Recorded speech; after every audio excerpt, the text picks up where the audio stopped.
Hello friends, welcome to பாண்டியநாட்டு சமையல். இன்னைக்கு நம்ம பார்க்க போற ரெசிபி என்னன்னு பார்த்தீங்கன்னா, ஒரு டேஸ்டியான பிரெட் ஆம்லேட் எப்படி பண்ண போறோங்கிறதான் பார்க்க போறோம். பாருங்க எவ்வளவு சூப்பரா இருக்குதுன்னு. இதை வந்து ஈஸியா பண்ணிடலாங்க, ரொம்ப கஷ்டமெல்லாம் கிடையாது. அவ்வளோ டேஸ்டான ஒரு பிரேக்ஃபாஸ்டும் கூட, டக்குன்னு செய்யக்கூடிய ஒரு பிரேக்ஃபாஸ்ட் இது. பாருங்க பார்க்கறதுக்கு எவ்வளவு சூப்பரா அருமையா இருக்குதுன்னு. இப்போ வாங்க இந்த பிரெட் ஆம்லேட்டை எப்படி பண்ணலாங்கிறத பார்க்கலாம். இந்த வீடியோக்குள்ள போறதுக்கு முன்னாடி புதுசா பாக்குறவங்க சப்ஸ்கிரைப் பண்ணிட்டு பாருங்க. அப்படியே பக்கத்துல இருக்க பெல் ஐக்கான் பட்டனை அமுக்குங்க. அப்பதான் நான் போடுற வீடியோஸ் எல்லாம் உங்களுக்கு நோட்டிபிகேஷன்ல வரும். இப்போ வரைக்கும் சப்போர்ட் பண்ணிட்டு இருக்க எல்லாருக்கும் ரொம்ப நன்றிங்க. மேலும் மேலும் உங்க ஆதரவை கொடுத்துக்கிட்டே இருங்க. இப்போ வாங்க எப்படி ப்ரிப்பேர் பண்ணலாங்கிறத பார்த்துடலாம். இதுக்கு வந்து இப்போ ஒரு பவுல் எடுத்துக்கோங்க. இதுல இன்னைக்கு 2 முட்டை நம்ம உடைச்சு ஊத்திக்கலாம்.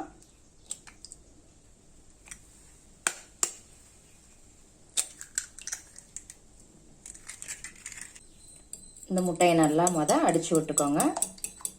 இப்போ முட்டையை நல்லா அடிச்சாச்சுங்க. இதோட ஒரு பெரிய வெங்காயம் பொடியாக கட் பண்ணது போட்டுக்கோங்க. 2 பச்சை மிளகாய் பொடியாக நறுக்கி போட்டுக்கோங்க. மீடியம் சைஸ் தக்காளி, அரை தக்காளி தோலை நீக்கிட்டு உள்ள இருக்கிற அந்த சதப்பகுதியை மட்டும் போட்டுக்கோங்க. கொஞ்சம் கொத்தமல்லி இலை பொடியாக நறுக்கி போட்டுக்கோங்க.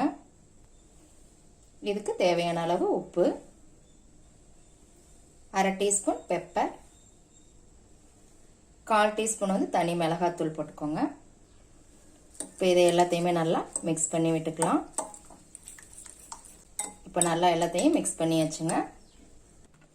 இப்போ அடுத்து நாம பிரெட்டை டோஸ்ட் பண்ணிக்கலாங்க. இப்போ கேஸில் வந்து ஒரு தோசைக்கல் வச்சிருக்கிறேன். இதில் ஒரு ஸ்பூன் ஆயில் விட்டுக்கலாம். ஆயில் அல்லது பட்டர் இதனால யூஸ் பண்ணிக்கோங்க. இதில் வந்து 2 பிரெட்டை இந்த மாதிரி வச்சு டோஸ்ட் பண்ணிக்கலாம். மீடியம் ஃப்ளேம் வச்சுக்கோங்க. லேசாக டோஸ்ட் பண்ணால் போதுங்க, ரொம்ப நேரம் சூடாகணும்னு இல்லை. இந்த அளவுக்கு பிரெட்டை டோஸ்ட் பண்ணால் போதுங்க. இப்போ இதை எடுத்துடலாம். இப்போ இதில் கொஞ்சம் பட்டர் போட்டுக்கலாம்.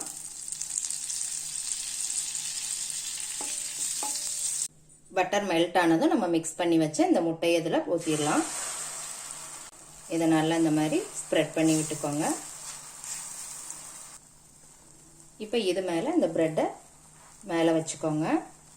இதை நல்லா ப்ரெஸ் பண்ணி விட்டுட்டு அப்படியே பரட்டி போட்டுக்கோங்க. அப்போ தான் இது மேலேயே இந்த முட்டையெல்லாம் நல்லா ஒட்டிக்கும். இப்போ கொஞ்சம் ஆயில் விட்டுக்கலாம். மீடியம் ஃப்ளேம் வச்சுக்கோங்க, ஃபுல்லாக வைக்காதீங்க, அடியில் கருக ஆரம்பிச்சிடும். ஒன் சைடு நல்லா வெந்துருச்சுங்க. இப்போ இந்த முட்டையை இந்த மாதிரி மடித்து விட்டுக்கோங்க.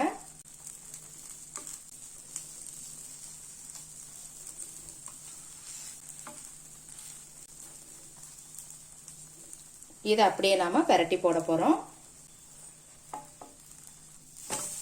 சிம்ல வச்சுக்கோங்க, ஃபுல்லா வச்சுக்க வேண்டாங்க. நம்ம ஏற்கனவே பிரெட் ஆம்லேட் பண்ணியிருப்போம். அதை வந்து பிரெட்டை வந்து டிப் பண்ணிட்டு அதுக்கப்புறம் போட்டிருப்போம். இது வந்து டிஃப்ரெண்டான டேஸ்ட்ல டிஃப்ரெண்டான ஸ்டைல்ல பண்ணியிருக்கோம். இப்ப பரட்டி போட்டுக்கலாம். இப்ப இதை இந்த மாதிரி மடிச்சு விட்டுக்கோங்க. அவ்வளோதாங்க. இப்போ கேஸ் ஆஃப் பண்ணிடலாம். பாருங்க எவ்வளோ சூப்பரான பிரெட் ஆம்லேட் ரெடி ஆயிடுச்சுன்னு. எப்படி இருக்குன்னு செஞ்சு பார்த்துட்டு கமெண்ட்ல போடுங்க. லைக் பண்ணுங்க, ஷேர் பண்ணுங்க, சப்ஸ்கிரைப் பண்ணுங்க. கூடவே பெல் ஐக்கான் பட்டனையும் அமுக்குங்க. மறுபடியும் வேற ஒரு ரெசிபியோட சந்திக்கலாம் ஃப்ரெண்ட்ஸ். அன்போடு சமைத்து ஆனந்தமாய் உண்டு இன்பமாய் வாழுங்கள். வாழ்க வளமுடன்.